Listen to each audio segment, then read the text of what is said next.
Bonjour, je vais parler du dernier épisode en date de This is Legends of Tomorrow.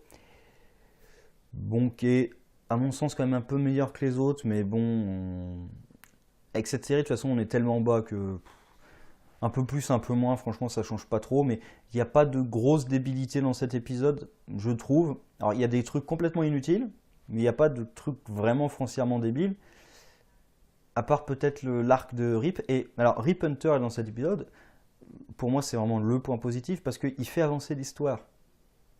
Voilà, on fait avancer l'histoire. Déjà, il y a du positif, ça bouge.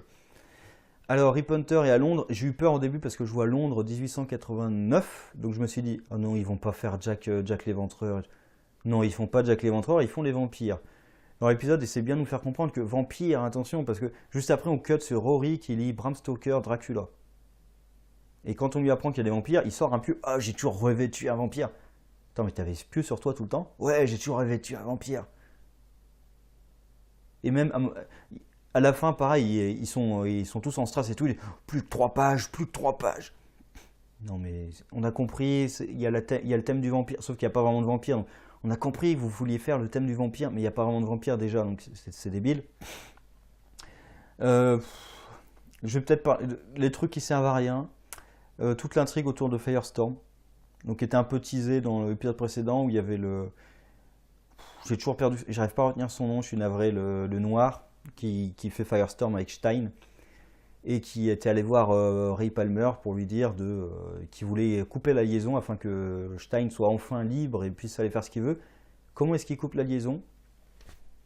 Une injection, c'est réglé. Sérieusement. C'est tout ce qu'il fallait pour couper la liaison Firestorm. C'est tout. Ah ouais. D'ailleurs, et la fin de l'épisode, il décide que non, mais finalement, j'aime bien. Finalement, ça me manquait notre liaison ensemble. Donc finalement, j'ai inversé le processus. Comme ça, tranquille. Donc c'est un switch on-off quoi. Et ça sert à rien. Parce qu'en théorie, c'est pour montrer que oui, mais ils sont bien, leur relation est symbiotique, marche bien. Non mais il y a quoi? Il y a 3 scènes réservées à ça. C'est quand si se fait l'injection, quand Stein le découvre et qu'il discute un petit peu en disant non mais je comprends tout à fait votre décision, hein. Et à la fin, quand il dit non mais finalement j'ai décidé de reprendre notre liaison, il me semble vraiment qu'il y a que ces scènes-là, hein. Sinon il y a deux petites scènes où c'est le côté, il y a des effets secondaires au truc, il y a des petites pertes de mémoire, donc il essaie de faire un peu de l'humour, hein, deux trois petites pointes d'humour là-dessus sur il y a des pertes de mémoire. Non, c'est nul. Enfin, c'est nul. Quel rapport, enfin, l'effet secondaire du perte de mémoire par rapport à, enfin, peu importe, ça ne sert strictement à rien. Ensuite, oui, il y a l'intrigue de celle qui a le pendentif là, qui dit maintenant, ah, on peut voyager dans le temps, donc on va pouvoir aller sauver notre frère. Et tout l'équipe dit, bah non, on peut pas parce qu'on ne peut pas altérer le temps. Alors là, c'est vraiment l'hôpital qui se fout de la charité parce que ne serait-ce que la fille de Stein n'existe que parce qu'ils ont altéré le passé. Donc le truc de non mais on va pas altérer le temps parce que oh c'est ce que vous faites à longueur de temps, on peut pas. Le voyage temporel, on peut plus dire le mot temps. Enfin, c'est ce qu'ils font en permanence, c'est altérer le temps, altérer le passé, altérer le futur aussi. Parce que altérer le passé c'est bien, mais altérer le passé faut pas, mais altérer le futur ça vous gêne pas. Donc ils altèrent tout en permanence. Enfin, je veux dire, rien que regarder l'épisode de Rome, enfin qu'est-ce qu'ils ont foutu comme merde là-bas.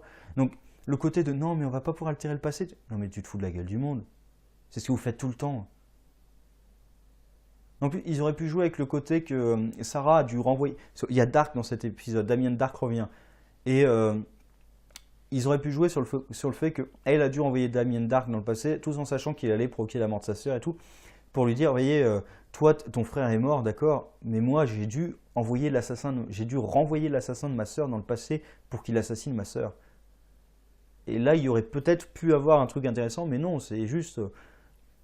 D'ailleurs, à la fin de l'épisode, j'ai l'impression qu'elle accepte tranquillement parce qu'elle se sent responsable de la mort de son frère, parce que moi j'ai pu m'enfuir, mais pas lui, machin et tout. Et du coup, il y a une voyante qui voit dans son passé, qui voit son frère. Elle veut rentrer en communication avec son frère, et elle lui dit non, mais j'ai besoin d'un objet personnel. Et c'est là qu'il lui donne son pendentif. Et la voyante, bah, évidemment, est une méchante, et un objet de telle puissance. Et tu me le donnes aussi facilement. C'est vraiment conne, hein. Oui, elle est vraiment très conne, quoi. Enfin, bref. Alors les méchants en fait c'est la Lune Rouge. la lune sanguine rouge, enfin, peu importe, dont le but est de ressusciter Damien Darhk. Bon, parce que en fait, derrière tout ça, il y a le grand méchant, c'est Malus, qui est le grand méchant et qui veut ressusciter Damien Darhk parce qu'il en a besoin pour ses projets. Bon. Et l'épisode essaie de nous expliquer que Rip Hunter était plus ou moins largué par le Time Bureau, parce que le Time Bureau ne cautionne pas sa croisade contre Malus. Alors que dans le premier épisode, on l'avait vu discuter avec l'autre directrice du Time Bureau, qui reconnaissait que Malus existait. Parce qu'à la fin de l'épisode, il dit « J'ai prouvé qu'il existait ». Oui, mais personne n'a dit qu'il n'existait pas. Enfin, d'accord. Enfin. Et il pense que... Il découvre que Damien Darhk va être ramené à la vie et il dit on va profiter de cette cérémonie, comme Malus va arriver, alors non, Malus ne vient pas du tout, pour avoir des informations. Évidemment, Sarah surtout, puisque Darhk a tué sa sœur, donc surtout Sarah refuse qu'on laisse Damien Darhk être ressuscité. Du coup, il reprend le contrôle du vaisseau pour capturer tout le monde, pour bloquer tout le monde, et il décide d'y aller tout seul. Et il appelle les renforts avec le Time Bureau qui débarque en force. Mais évidemment, ils échouent. Damien Darhk et... alors Malus parle à travers la voyante, avec un effet moche de... vous savez, quand vous faites des mouvements rapides et que c'est accéléré, donc ça fait un effet moche, et avec les yeux rouges pour bien montrer que c'est le méchant, qui dit « Ah, si j'étais sous ma vraie forme, vous ne survivriez pas. » Bon, et là, hop, il y a un rayon d'énergie qui tombe de la Lune, c'est normal, qui ressuscite Darhk, c'est normal, c'est comme ça que ça marche. Hein. Bon, c'est de la magie, d'accord, mais la lune rouge qui balance un rayon argenté sur quelqu'un... Oui, je suis sûr que personne sur la planète l'a vu. Hein. Je suis sûr que ça n'a pas du tout altéré le temps. Je suis sûr que les astronomes et tout, ils n'ont rien vu. Hein.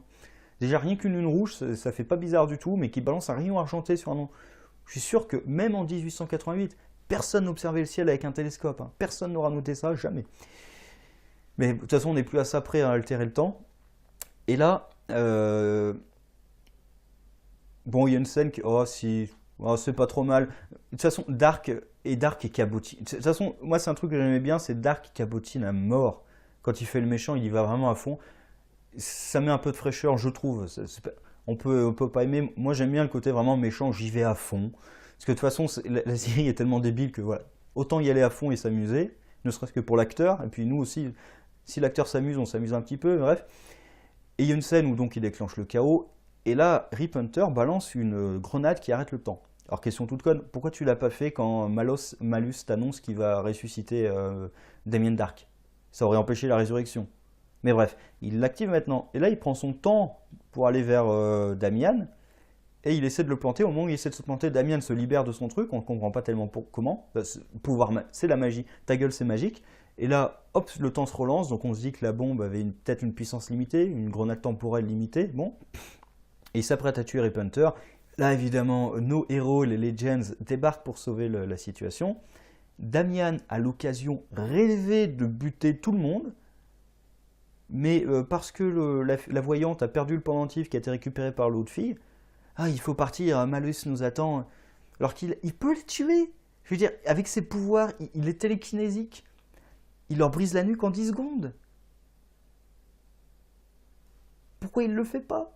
Ah bah parce que sinon il n'y a plus de série, parce qu'il a gagné. Bah oui, c'est con la vie quand même. Hein. Il suffirait qu'il tourne les doigts, qu'il leur brise la nuque et c'est réglé, il part. Parce que du coup il révèle qu'il se souvient de tout ce qu'ils lui ont fait. Et là il s'en va donc. Et Sarah appelle le Time Bureau parce que du coup elle s'est fait trahir par Rip puisqu'il a bloqué le vaisseau et tout, et qu'à cause de lui Damian est ressuscité. Et elle appelle le Time Bureau pour leur dire où se trouve Rip, et le Time Bureau vient l'arrêter. Pourquoi?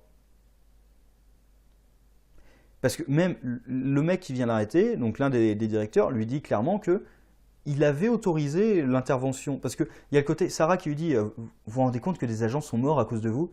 Il dit bah oui, c'est des risques du métier. Il a raison, c'est des risques du métier. Bah oui, c'est pas comme s'il les avait pas pris. Parce que le directeur arrive et dit j'avais autorisé cette mission. Il lui dit bien, j'avais bien autorisé cette mission, mais quoi? Il croyait qu'il allait se passer quoi dans la mission? Et en plus, pour le coup, il a raison, Malus existe, Damien Darhk est ressuscité, donc en plus, il y a encore plus de menaces. Et du coup, il capture Rip Hunter.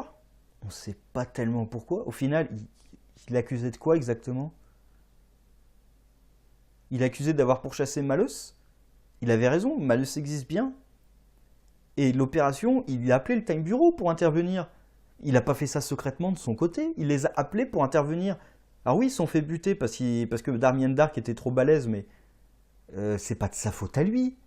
C'est quand même pas de sa faute si Damien Dark est... Enfin, c'est hallucinant. Enfin, je comprends pas pourquoi il se fait arrêter. Et en plus, le Time Bureau qui dit maintenant, on va laisser tranquille les Legends. Parce que on a plus gros chat à fouetter qu'une bande d'abrutis. Mais vous pouvez les capturer quand même. Parce que aussi, ils foutent la merde en permanence. Pourquoi vous en profitez pas? Enfin, c'est quoi ce côté de... Vous avez donné...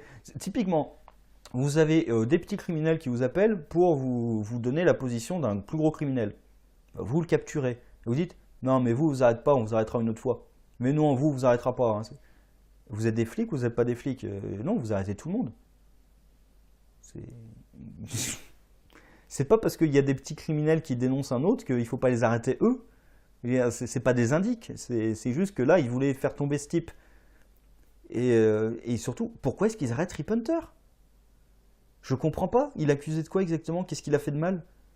Le côté de j'ai voulu partir tout seul, essayer d'arrêter Malus, d'accord. Mais après, il a appelé le Time Bureau. Si le Time Bureau était inefficace. D'ailleurs, la preuve que le Time Bureau est complètement incompétent. À Rome aussi, il s'était planté comme des merdes. Donc, c'est pas la faute de Rip Hunter si le Time Bureau est incompétent. Enfin, bon, au moins, ça avance un petit peu. Damien Dark est de retour. Malus, on sait toujours pas ce que c'est exactement, mais bon, il a parlé.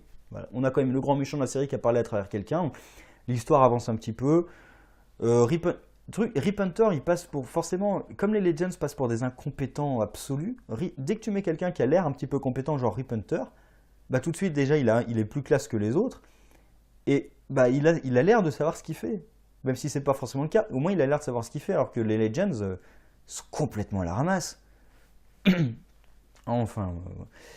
J'ai un détail, c'est juste comme ça pour m'amuser, c'était la fille là, du groupe qui est musulmane.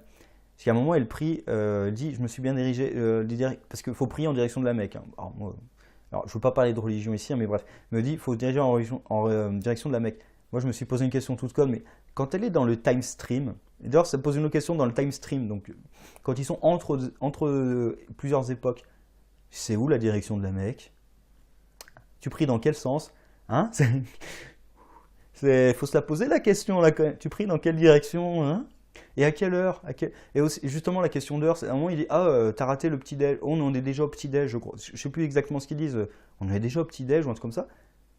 Il y a le temps dans le vaisseau. Il marche comment? Quand vous êtes dans le time stream, le temps ça marche comment en fait? Les heures et tout, ça marche comment exactement? Vous vous basez sur quelle horloge? C'est c'est des petites questions à la con, mais euh, on va dire qu'il y a une horloge interne dans le vaisseau, d'accord, mais bon. Mais la question par contre de l'orientation géographique, elle se pose, hein, puisqu'ils sont en dehors du temps techniquement quand ils sont dans leur vaisseau. Bon. Donc épisode pas terrible, mais il n'y a pas trop de grosses conneries. Pour moi, il y a une connerie, c'est l'ancêtre de Stein qui a la même tête que lui. Alors ça, c'est un truc que je j'aime pas dans l'âge temporel, c'est tes ancêtres qui ont la même tête que toi, non. Qui te ressemblent, oui, qu'ils aient la même tête que toi. Surtout 1888 à 19... je sais pas quand il est né, Stein, mais 1900 et quelques. 1940, 1905, 1940, je pense. T'as pas la même tête, quoi. Enfin, je veux dire, il y a même pas 3 ou 4 générations, donc... non, ton arrière-grand-père ou ton arrière-arrière-grand-père, il a pas la même tête que toi, non. Ça, c'est le genre de truc que j'aime pas trop en voyage temporel, quoi. Mais bref. Sinon, pas trop de grosses conneries. L'épisode passe. Le schmilblick avance un petit peu, donc il est forcément un peu mieux que les autres, mais moi j'espère toujours que John va sauver au moins va sauver les épisodes. Parce qu'apparemment il est dans 2 épisodes. J'espère qu'il a sauvé les 2 épisodes dans lesquels il se trouve. Et le crossover, j'espère que le crossover va aider toutes les séries CWverse et non pas apporter les plus mauvais aspects de chaque série et de chaque équipe dans toutes les autres séries. Parce que par exemple Supergirl, là j'aime plutôt bien, donc j'espère que le bon va briller sur le mauvais et pas l'inverse.